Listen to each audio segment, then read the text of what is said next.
Hello friends, welcome back to my channel. ட்ராமாக்குள்ளே போகிறதுக்கு முன்னாடி மறக்காமல் இந்த வீடியோக்கு ஒரு லைக்கை போட்டுருங்க. வாங்க ட்ராமாக்குள்ளே போகலாம்.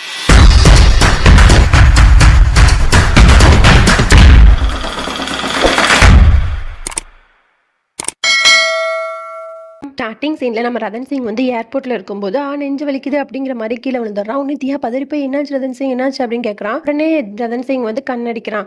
இதெல்லாம் ஆக்டிங் பண்ணுறான் போல அப்படின்ற மாதிரி தியாவும் புரிஞ்சுக்கிறான். அதுக்கப்புறம் அவங்க ரெண்டு பேரும் அப்படியே ஹாஸ்பிட்டலுக்கு அனுப்புறதுக்காக வெளியே அனுப்பி விட்டுறாங்க. அதுக்கப்புறம் தியாவும் ரதன் சிங்கும் பயங்கரமாக சண்டை போட்டுக்கிறாங்க. உனக்கு என்னதான் பிரச்சனை, இப்படி ட்ரிப்பு போகிறதுக்கு யாராவது இவ்வளோ லக்கேஜ் தூக்கிட்டு வருவாங்களா, உனக்கு கொஞ்சமாக அறிவு இருக்கா, ட்ரிப்புனா என்னன்னு உனக்கு தெரியுமா அப்படிங்கிற மாதிரிலாம் அவன் கத்திட்டு இருக்கான். நீ ஒன்று என் லக்கேஜை ஒன்று தூக்கிட்டு வர வேணாம், நானே என்னோட லக்கேஜை வந்து நான் பார்த்துப்பேன் அப்படின்னு சொல்லிட்டு அவள் அதை எடுக்க போகிறா. டக்குன்னு வந்து பிஞ்சு கீழே விழுந்துருது. உடனே ரதன் சிங் பயங்கரமா டென்ஷன் ஆகுறான். அயன் பாக்ஸ்லாம் யாராவது ட்ரிப்புக்கு கொண்டு போவாங்களா, நீலாம் என்ன பொண்ணு, சரியான பட்டிக்காடு நீ அப்படிங்கிற மாதிரிலாம் அவன் திட்டுறான். அதுக்கப்புறம் சொல்றான், உன்ன மாதிரி ஒரு பொண்ணு கூடலாம் எப்படிதான் வாழ முடியுமோ அப்படிங்கிற மாதிரி டக்குன்னு கோவத்துல சொல்லிடுறான். உடனே தியா சொல்றான், நானா உன்னை கல்யாணம் பண்ணிக்க சொல்லி கம்பல் பண்ணேன், நீயா தான் வந்து கல்யாணம் பண்ண, இப்போ நீ இப்படி பேசுற, என் மனசை நீ ரொம்ப நோகடிக்கிற அப்படிங்கிற மாதிரி சொல்லிட்டு அந்த இடத்த விட்டே ரெண்டு பேரும் போயிடுறாங்க. அதுக்கப்புறம் அப்படியே வந்து தியாவோட அப்பாவை தான் காட்டுறாங்க. அவன் வந்து அரண்மனைக்கு வந்திருக்கான். உடனே அத்தைக்காரி கிட்ட வந்து இந்த மாதிரி தியா கால் பண்ணி வர சொன்னா, அதனால தான் வந்தேன் அப்படிங்கிற மாதிரி சொன்னோன்னா அத்தைக்காரிக்கு எல்லாருக்குமே வந்து பயங்கரமாக ஷாக் ஆயிடுது. உடனே யாஷ் போய் ரதன் சிங் கிட்ட பேசுறான். ரதன் சிங், உனக்கு என்னதான் ஆச்சு, தியாவோட கேரக்டரை பற்றி உனக்கு ஃபுல்லாக தெரியும் தானே, நீங்கள் ஃப்ரெண்ட்ஸாக இருக்கும்போது எவ்வளோ அண்டர்ஸ்டாண்டிங்கோடு இருந்தீங்க, இப்போ மட்டும் என்ன அப்படிங்கிற மாதிரிலாம் பழசெல்லாம் கொஞ்சம் எடுத்து விட்டு அவன் பேசும்போது ரதன் சிங் மனசு அப்படியே மாறுது.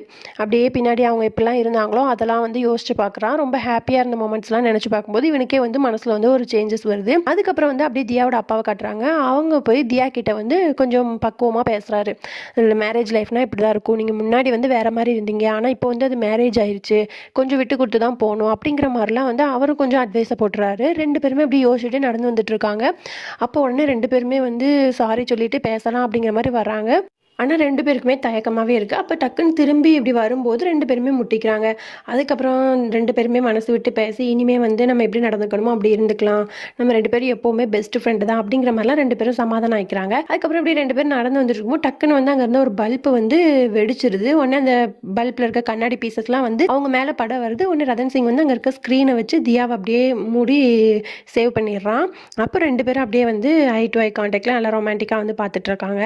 அதுக்கப்புறம் அத்தைக்காரியோட தங்கச்சி யாஷ் மூணு பேருமே வீடியோ காலில் அப்படியே வந்து ரொம்ப ஹாப்பியாக பேசிகிட்டு இருக்காங்க. அங்கே யார் அப்படின்னா ரதன் சிங்கும் தியாவும் வந்து கோவாக்கு வந்து ஹனிமூன் ட்ரிப் போகிறோம் அப்படிங்கிற மாதிரி கார்லயே போகலாம் அப்படிங்கிற மாதிரி பிளான் பண்ணி அவங்க கிளம்பியிருப்பாங்க போல. அதை ஒரு இடத்துல வண்டியை நிப்பாட்டிட்டு இவங்க கிட்ட வீடியோ கால்லாம் பண்ணி பேசிட்டு நாங்கள் போயிட்டு வரோம் அப்படிங்கிற மாதிரிலாம் சொன்னோன்னா குடும்பத்தில் இருக்க எல்லாருக்கும் ஹாப்பி. அதுக்கப்புறம் தியாவும் ரதன் சிங்கும் மாற்றி கார் ஓட்டிட்டு ஜாலியாக பாட்டு போட்டு விட்டுட்டே அப்படியே போகிறாங்க.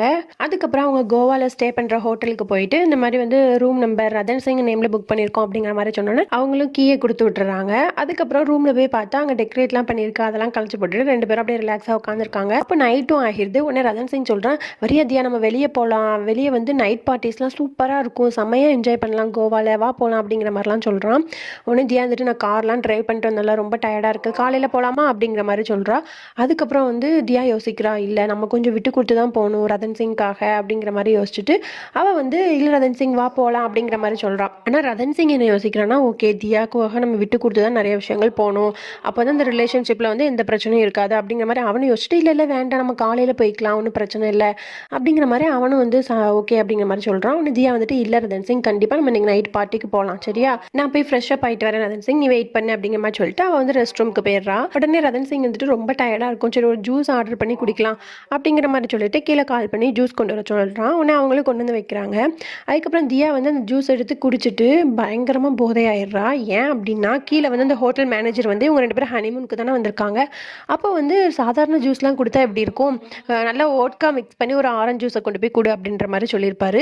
உடனே அதை குடிச்சோன்னா தியா வந்து பயங்கரமாக போதையில் என்ன பண்ணுறா அப்படின்னா கண்ட்ரோலே இல்லாமல் டான்ஸ் ஆட ஆரம்பிச்சிடுறா. ரதன் சிங் பிடிச்சி இழுத்து டான்ஸ் ஆடுறா, குதிக்கிறா, ஒரு மாதிரி ரொம்ப ஆட்டம் போட்டுடுறா. அதுக்கப்புறம் ரதன் சிங் எவ்வளவோ கஷ்டப்பட்டு கண்ட்ரோல் பண்ணி அவளை வந்து தூங்க வச்சிடறான். உடனே ரதன் சிங் கீழே ஸ்பீடாக போய் அந்த ரிசப்ஷனில் போயிட்டு எதுக்காக நீங்கள் இப்படி பண்ணீங்க அப்படிங்கிற மாதிரியே கேட்டோன்னே அவன் வந்து பயந்துட்டு இல்லை அது ஹனிமூன் பேக்கேஜ் ரூமு அதனால மாற்றி கொடுத்துருப்பாங்க போல் அப்படிங்கிற மாதிரி சொல்லி அவன் சமாளிச்சிடுறான். அதுக்கப்புறம் அப்படியே யாஷை தான் காட்டுறாங்க. அவன் உட்காந்துருக்கான். அப்போ அத்தைக்காரி வந்துட்டு இந்த மாதிரி யாஷ் நாங்கள் வந்து உனக்கு பொண்ணு பார்க்க போகிறோம், உனக்கு இதில் சம்மதம் தானே அப்படிங்கிற மாதிரி சொன்னோன்னே யாஷும் ஓகே தான், நீங்கள் என்ன பண்ணாலும் எனக்கு சம்மதம் தான் அப்படின்ற மாதிரி சொல்லிட்டு அவன் வந்து வெளியே போகிறான். அப்போ ஹோட்டலில் வந்து ஒரு பிரச்சனை நடந்துட்டுருக்கு. ஏதோ ஒரு பொண்ணு வந்து ஒரு பையனை போட்டு அடி அடின்னு அடிச்சிட்ருக்கா.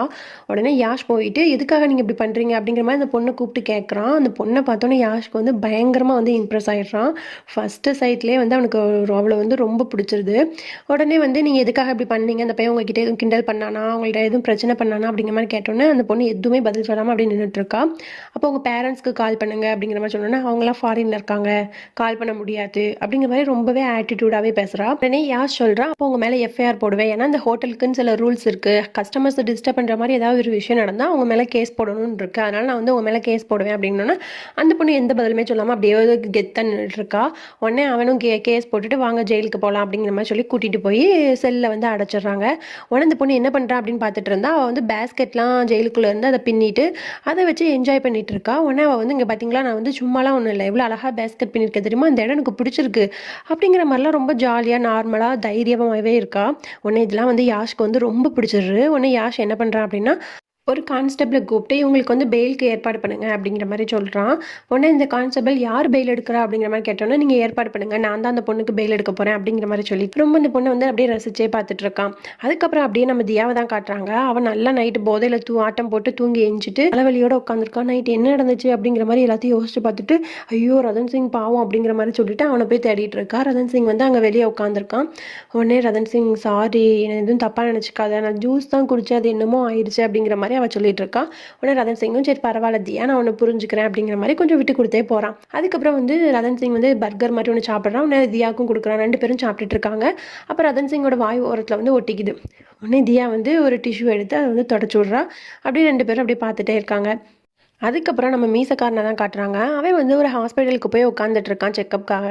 அப்போ அந்த இடத்துக்கு யார் வரா அப்படின்னா தியாவோட எக்ஸ் லவர் ஒருத்தர் இருக்கான்ல, அவன் வந்து நிற்கிறான். அவன் பார்த்தோன்னே வந்து மீசக்காரன் அவன்கிட்ட போய் வந்து உட்காந்துட்டு பேசி கொடுக்கலாம் அப்படிங்கிற மாதிரி போகிறான். ஆனால் அந்த எக்ஸ் லவர் வந்து பயங்கரமாக வந்து அவனை அவாய்ட் பண்ணிகிட்டே இருக்கான். அதுக்கப்புறம் அந்த மீசக்காரன் வந்து என்ன எப்படி இருக்கீங்க அப்படிங்கிற மாதிரிலாம் பேச்சு கொடுத்துட்டு தியாவுக்கு கல்யாணம் ஆயிடுச்சு, அவள் வந்து நல்லா ஹாப்பியாக இருக்கா அப்படிங்கிற மாதிரி சொன்னோன்னே இவன் யோசிக்கிறான், யார் கூட கல்யாணம் ஆச்சு, அவளுக்கு எப்படி கல்யாணம் ஆச்சு அப்படிங்கிற மாதிரி ஷாக் ஆகி கேட்டுட்டு இருக்கான். உடனே மீசக்காரன் சொல்கிறான், ஆமாம் நீங்கள் வேணான்னு சொல்லிட்டு போனதுக்கப்புறம் ரதன் சிங்கே வந்து தியாவை கல்யாணம் பண்ணிக்கிட்டாங்க, இப்போ வந்து 2 பேருமே சேர்ந்து கோவாக்கு வந்து ஹனிமூன் போயிருக்காங்க ஜாலியாக அப்படிங்கிற மாதிரி சொன்னோன்னே இவனுக்கு பயங்கரமாக டென்ஷன் ஆயிடுது. உடனே வீட்டுக்கு வந்து அவங்க அக்கா கிட்ட சொல்லி பயங்கரமாக கோபப்பட்டு இருக்கான். அவள் எப்படி சந்தோஷமாக வாழ முடியும், என்னை இத்தனை வருஷம் கஷ்டப்படுத்தினவா அவன் மட்டும் இப்போ எப்படி கல்யாணம் ஆகி நிம்மதியாக இருக்க முடியும் அப்படிங்கிற மாதிரி கோவத்தில் எல்லாத்தையும் தூக்கி போட்டு உடச்சிட்டு கோவமாக பேசிகிட்டு இருக்கான். அதுக்கப்புறம் அப்படியே நம்ம தியாவை தான் காட்டுறாங்க. அவன் வந்து குளிச்சுட்டு வந்து தலையை தோட்டின்னு நிற்கிறா. அதை வந்து ரதன் சிங் பார்த்துட்டு யோசிக்கிறான், ஒய்ஃப் அப்படின்னா நம்ம வந்து அவளுக்கு பொட்டு வச்சு விடணும்ல அப்படின்னு சொல்லிட்டு விறுவிறுன்னு வந்து ஒரு குங்குமச்சிமில்ல வந்து குங்குமம் இருக்குது, அதை எடுத்து தியாவோட நெத்தியில் அப்படியே வச்சு விட்றான்.